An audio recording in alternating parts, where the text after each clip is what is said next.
Pregame.com. Welcome back to pregame.tv. I hope he can duplicate what we had when we were in commercial break setting up for this video. Ken, I'm going to ask you, did you agree with the call on Sunday? It wasn't this game, but we're talking about bad calls, and everybody saw the end of the game in the New England Carolina game. I want to go to the one that I thought was the horrendous call, and that was the San Francisco New Orleans game. The hit on Drew Brees where caused the fumble. San Francisco recovered. Did you agree or disagree? Disagree, and I had New Orleans minus 3 points, so I'll take the push all day. But to me, and I'm not saying they're putting skirts on them. I understand protecting the head, and with the technology we have now, understood we want to cut down. But at the end of the day, this is football, okay? This is football. There are risks. There's hazardous duty pay. Surgeons, they average life expectancy 58 years old. Why? Because it's stressful. You have risk when you go to play NFL football. The speed of the game is ridiculous. And so you have 50, 60-year-old referees out there that are trying to call this game live. There is no way that Brooks should have been, number one, flagged, number two, fined. I think it's ridiculous. Breeze is going down. Brooks starts it right under here. I mean, it's not, clothesline is here. The Mike Curtis clothesline. You want to see one? Go look at Mike Curtis. YouTube that. That's a clothesline right to the neck. This starts here. Breeze is going down. You can't stop in the middle of your hit because the guy's going down and you're going the other way. I thought it was a piss poor call. Now, I thought it was a piss poor call too. I had San Francisco, but I was able to get 3.5, so I was happy too. So we're all happy. But it determined the outcome of the ball game. Last thing before Bryan goes, but if it's Chad Henne or any weak quarterback, call's never made. If it's Drew Brees, Manning, any of these top-tier quarterbacks, that call, it's like the Michael Jordan rules back in the day. It's bullshit. Bryan, you want to chime in? So surgeons only live to be about 58 years old? 58 years old is the average. I don't even want to hear what sports bettors live to be because I think we've all outlived it already. Yes, we have. And now you got me panicking. Especially for chubby handicappers like us. And I don't know many skinny ones. Sorry. One of the few. That's right. You and VR in a select group.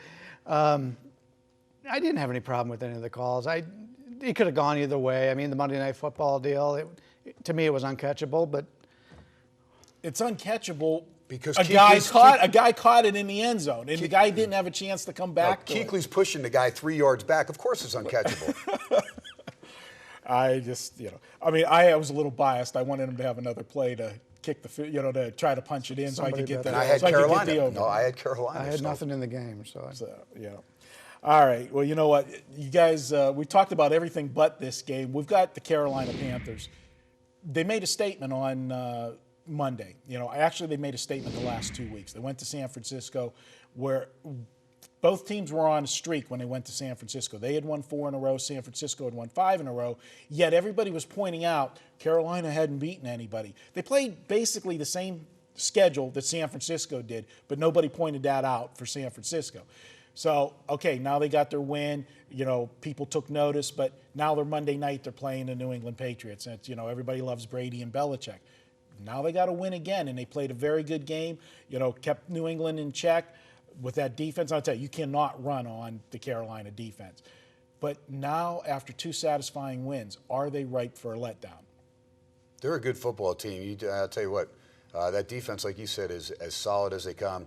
And Cam Newton, again, gets a little nonchalant sometimes back there, but he's opening it up. He's keeping you off balance. They are a solid football team. If Miami brings their A game, hey, they're back in it. They're still alive. They have to run the table pretty much. They can maybe afford one more loss to try and get a wild card, but they're at home. When you're handicapping the NFL, you're going to have your ups and your downs. You look for your spots, that kind of thing. Carolina right now is at a peak, and it's like the stock market. You don't want to bet on a team at its peak. You don't want to buy a stock at its peak.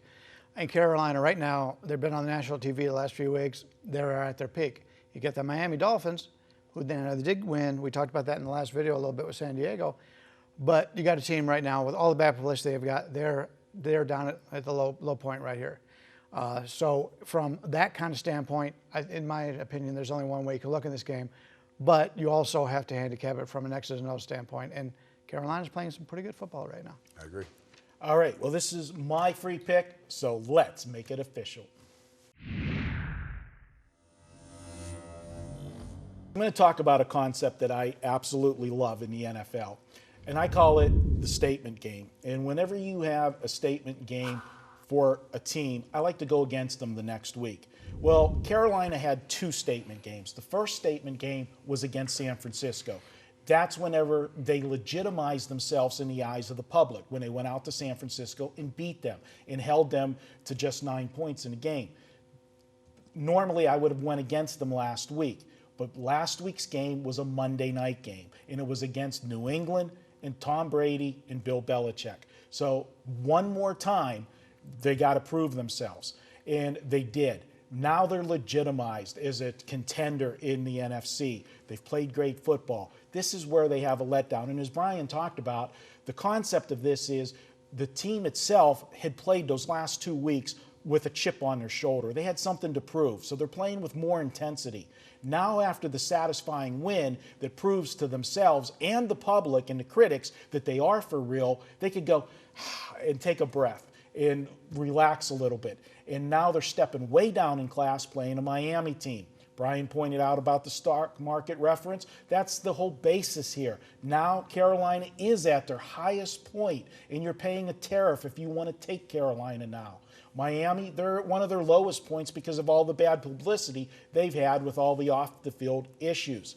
And it's a team that doesn't have a good record. But if you actually dig deeper and look at their home games, every home game this season, Miami has either won or played within 3 points or less. I'm going to take Miami on Sunday. I look for this to be a dogfight. I look for Carolina to be a little flat this week.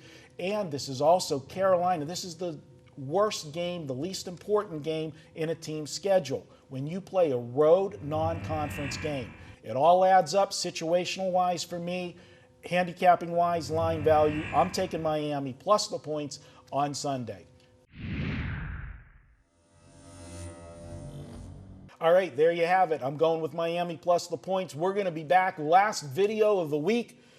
We're doing Indianapolis at Arizona. This is going to be Ken Thomson's play. Very popular game this week, Indianapolis and Arizona. That's a little side note. We'll be right back here at pregame.tv.